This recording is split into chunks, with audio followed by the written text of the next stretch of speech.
زکات کی نیت سے وہ مجھے دے دے اور میں نے اس پر قبضہ کر لیا، اب ان کی زکات ادا ہو گئی، اب وہ مجھے کہیں کہ آپ اپنا قرض جو میرا آپ پہ آ رہا ہے اس قرض کی نیت سے وہ رقم مجھے واپس کر دیں، پھر میں نے وہ رقم انہیں واپس کر دی تو میرا قرض بھی ادا ہو گیا، ان کی زکات بھی ادا ہو گئی۔ دوسرے بھی 50,000 لے جاؤ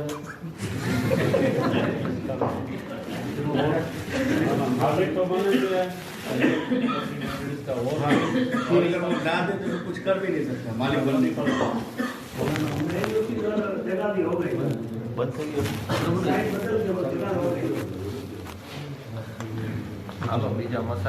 اب میں آپ کو اس کا دوسرا طریقہ بتاؤں، یہ جو حضرت نے فرمایا کہ اگر وہ 50,000 روپیہ لے کر چلا گیا تو اب آپ کچھ بھی نہیں کر سکتے، وہ بھی اپنی جگہ ہے، مالک ہو گیا، تو اس کا طریقہ میں بتاؤں، غور سے سنیے گا، اس کا طریقہ بتاؤ۔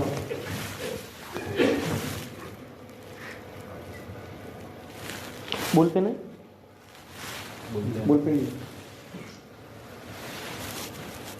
اس صورت میں کیا کروں گا کہ مولانا منیر کیا کریں گے کہ یہ قلم مجھے دے دیں گے اور یوں کہیں گے مفتی صاحب میں نے یہ قلم آپ کو 50,000 روپے میں بیچا، آپ یہ خرید لو۔ شرعی طریقہ بتا رہا ہوں، سنیے گا، یہ قلم جو میرا ہے میں آپ کو بیچ رہا ہوں 50,000 روپے میں، تو میں کیا کہوں گا کہ 50,000 روپے میں کہاں سے لاؤں گا؟ تو وہ کیا کہیں گے اس کی آپ فکر مت کرو، 50,000 میں ہی آپ کو دے دیتا ہوں، وہ مجھے واپس کر دینا۔ اب 50,000 اپنے جیب سے وہ نکالے اور زکات کی نیت سے وہ مجھے دے دی، ان کی زکات ادا ہو گئی۔ اب جائز نہیں کہ میں یہ 50,000 لے سکوں، یہ لے کر میں بھاگ جاؤں، اب جائز نہیں۔ اب وہ میرا گریبان پکڑ سکتے ہیں کہ نہیں اب تو میں آپ سے مانگ رہا ہوں، لاؤ 50,000، ٹھیک ہے؟ تو اگر کسی کے بارے میں یہ گمان ہے کہ وہ آدمی ایسی چیٹنگ کرے گا تو پھر اس کے ساتھ یہ صورت اپنا ہی ہے، ٹھیک ہے؟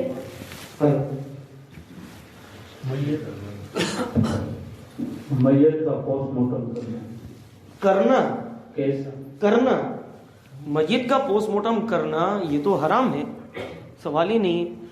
اگر پوچھنے والے کا مقصد یہ ہے کہ ڈاکٹر اگر کوئی ہے یا کوئی کمپاؤنڈر ہے، شاید پوچھنے والے کا یہ مقصد ہوگا جن پر پریشر یہ ہوتا ہے کہ انہیں پوسٹ مارٹم کرنا ہی کرنا ہے، تو بھائی دیکھو ایسی نوکری بھی جائز نہیں ہے۔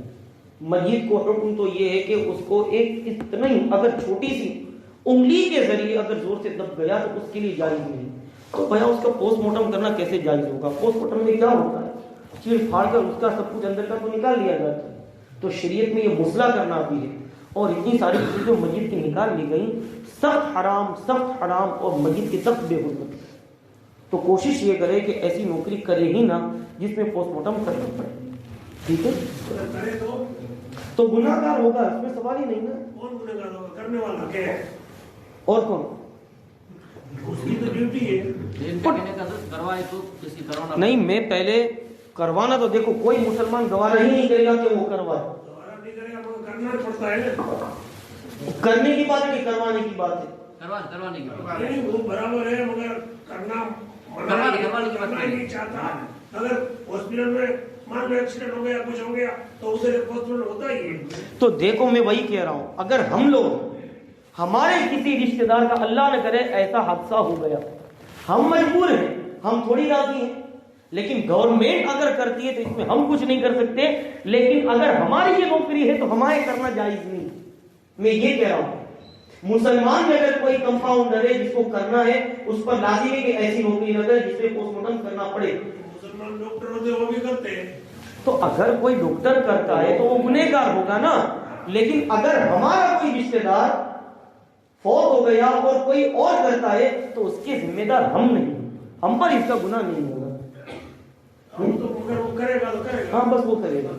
تو اس کے اندر ایسا رہتا ہے کہ کوئی نوکری کرتا ہے اس کا بیمار رہتا ہے تو اس میں فرضیت رہتا ہے کہ اس کو پوسٹ مارٹم کروانا پڑتا ہے، تو رقم لے سکتا ہے کہ نہیں، تو کیا کر سکتا ہے؟ آپ تفصیل سے بتاؤ کیسے؟ اگر کوئی سروس کر رہا ہے اس کا انتقال ہو گیا تو اس کا جو بیمہ ہوتا ہے اس نے خود کا پورا پریوار کے لیے بیمہ اتارایا ہوتا ہے، تو اس کے لیے پوسٹ مارٹم فرضیت ہے۔ جو وہاں نوکری کرتا ہے وہ اس کا جو بیمہ لیتا ہے یا مرنے مر گیا اس کا بیمہ میں تو کو بولنا پڑتا ہے اس وقت لائف انشورنس رہتا ہے تو اس میں بڑے دینا پڑتا ہے. یعنی کوئی بھی آدمی جو لائف انشورنس کرواتا ہے اس کا پوسٹ مارٹم ضروری ہوتا ہے. اگر ایکسیڈنٹ وغیرہ میں انتقال کر گیا تو کلیئرفائی کے لیے جیسے کہ وہ خود کھا کے مارا تو اس کی کلیئرفائی وہ تو دیکھو اگر ایکسیڈنٹ والی بات ہے تو چاہے پوسٹ ایکسیڈنٹ نہیں ہوتا تو بھی دینا پڑتا دیکھو یہ ایسا ہے کرنا ہی پڑتا ہے. یعنی اس کے رشتہ داروں کو کروانا ضروری ہوتا ہے تو بھی ان پر کیوں آئے گا اس کا؟ انشورنس والوں کو دینا پڑتا ہے. آپ میری بات نہیں سمجھے. میں یہ کہنا چاہتا ہوں کہ رشتہ دار کرواتے ہیں کرتے نہیں نہ ہے وہ تھوڑی دل سے چاہتے ہیں وہ تو گورنمنٹ پریشر کرتی ہے وہ تو نہ چاہتے ہوئے بھی ان کو کروانا پڑتا ہے. تو اگر گورنمنٹ کے عملہ کرتے ہیں تو اس میں ہم کیا کریں؟ گھر پہ پیسہ تو لے سکتے ہیں. گھر پہ انتقال ہو گیا اور پیسوں کے لیے کروا رہا ہے. اگر نہیں کرائے گا تو پیسے جائیں گے.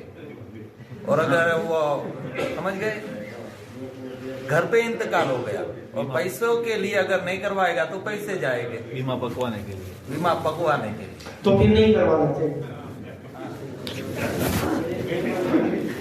ایک ایکسیڈنٹ جس میں فرضیات کروانا ہی پڑتا ہے دیسی بھاشا میں اس میں تو ہم مجبور ہیں. اور ایک پیسہ لینے کے لیے اگر واقعی یہی ہے کہ جب تک اس کا پوسٹ مارٹم نہیں کریں گے تب تک بیمہ پکڑ ملے گا نہیں, اگر یہی صورت ہے تو پھر جائز نہیں. تو اس کی وجہ دکھانی پڑتی ہے کہ وہ کیسے مرا. ٹھیک ہے میں سمجھ گئی. میں تو بہت دینا پڑتا ہے تبھی وہ پیسہ ملتا ہے. شکریہ. بیمہ اتروانا کیسا وہ بھی آئے گا. چلو انشاءاللہ تعالی وہ ختم ہوتا ہے تو ملے. سوفے یا پیٹ پر ناپاکی لگ جائے تو اسے پاک کرنے کا طریقہ ہے. صوفے پر تو آسان ہے, فوراً جو ہے پانی وغیرہ سے جو ہے وہ یا صوفے کو اٹھا کر اگر اٹھایا جا سکتا ہے تو اس کو لے جاؤ اور پھڑیے وغیرہ میں پانی سے دھل لو, اس پر پانی بہا دو. صوفے کو دھلنا آسان ہے. اندر تک پانی دے کدھر سے دیں تو بولے پیشاب دیتے ہیں پانی والی ہوگی تو پاک ہو جائے. بالکل پاک ہو جائے گی. صاف کر ڈالو. صوفے میں آسان ہے, مسئلہ کس میں ہوتا ہے؟ بستر میں ہوتا ہے. صوفے میں اتنی دقت نہیں آتی ہے. صوفے میں تو کیا ہوتا ہے کہ اوپر کا جو کور ریزن وغیرہ کا رہتا ہے اس میں جلدی سے نجاست اندر جذب نہیں ہوتی ہے, تو اس کو فوراً لے جا کر اگر نل کے نیچے رکھ دیے یا پائپ وغیرہ کے ذریعے پانی بہانا شروع کر دیے تو آسان ہے. مسئلہ آتا ہے اس میں کیا کہتے ہیں یہ بیڈ میں بھی جو سپنج والے رہتے ہیں اس میں بھی آسان ہے. یہ جو روئی والے رہتے ہیں اس میں ہوتا ہے مسئلہ کہ اس میں فوراً پیشاب جذب ہو جاتا ہے روئی میں, تو دقت تو اس میں پیش آتی ہے.